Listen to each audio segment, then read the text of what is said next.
अस्सलामु अलैकुम वरहमतुल्लाहि वबरकातुहू। वालेकुम अस्सलाम वरहमतुल्लाहि वबरकातुहू। खैरियत से हैं? अल्हम्दुलिल्लाह रब्बिल आलमीन। आप सुनाइए कैसे हैं? जी अल्हम्दुलिल्लाह माशाल्लाह। हजरत अभी जो हमने पिछली वीडियो बनाई थी, जी माशाल्लाह काफी लोगों ने कहा कि हजरत आपकी वीडियो काफी अच्छी है माशाल्लाह और लोगों को उससे सीखने के लिए मिला। माशाल्लाह। तो चंद उन लोगों के भी सवाल हैं, उन लोगों जी के भी काम आएंगे और जो लोगों ने सवाल किए हैं उनके जरिए भी दूसरे बंदों के भी काम आएंगे। जी जी तो इंशाल्लाह चंद सवाल और लेकर आपकी बारगाह में हाजिर हुआ हूँ। हम भी आपसे इंशाल्लाह ताला कुछ सवाल जरूर करेंगे। जी इंशाल्लाह।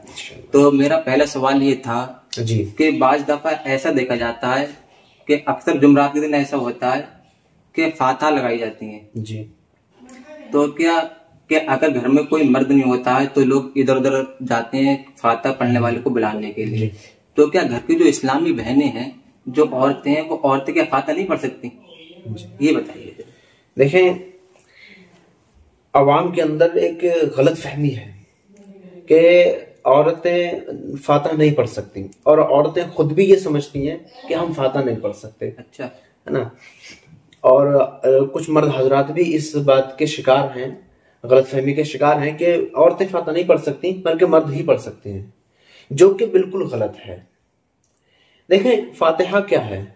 फातिहा में सूरह फातिहा पढ़ी जाती है और भी दीगर सूरतें पढ़ी जाती हैं, कुरान पाक की तिलावत की जाती है। ठीक है। और उसके बाद उन जो जिक्र अज़कार हमने किया, कुरान पाक की तिलावत की, उसका हम जो है ईसाल करते हैं बुज़ुर्गान दीन को और अपने जो मरहुमीन हैं उनको हम ईसाल करते हैं।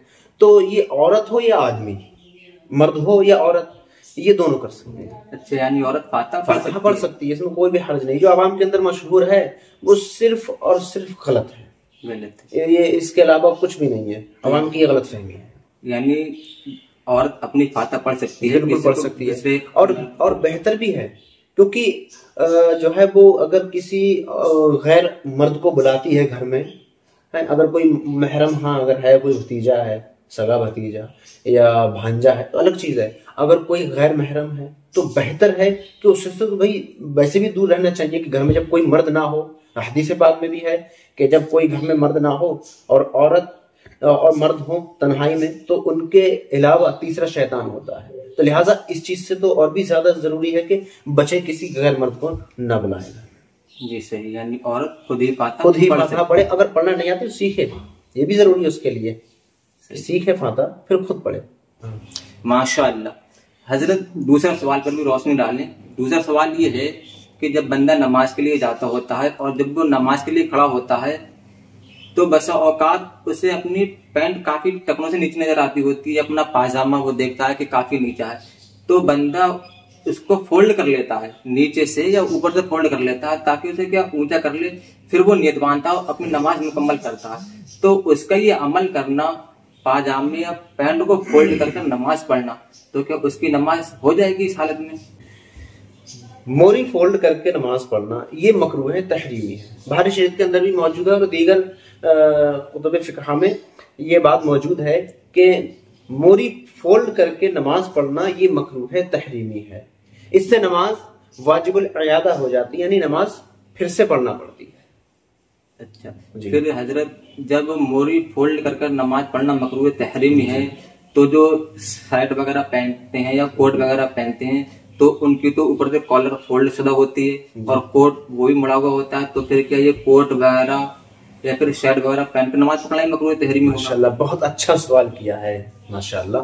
देखें, कपड़ा जो सिया जाता है उसकी वजह जो टेलर ने की है उसकी वजह देखी जाएगी कैसी है।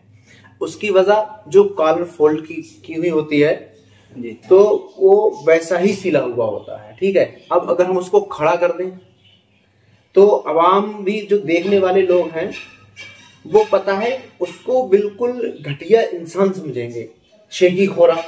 या अगर कॉलर को कोट की कॉलर को हम इसका खड़ा कर दें तो वो उसको तो या तो कम अक्ल या बेवकूफ कहेंगे या कहेंगे इसको तमीज नहीं है, क्योंकि उसकी वजह ही पट कॉलर से है, जो उससे है, उसकी डिजाइन ही वो है, वजह ही वो है। यानी इस कपड़े को पहनने का जो तरीका वही है जी, वो तरीके पे ही पहना जाएगा। अब उसके तरीके से हटा करके जो पहना जाएगा तो फिर ये तो मुनासिब नहीं होगा।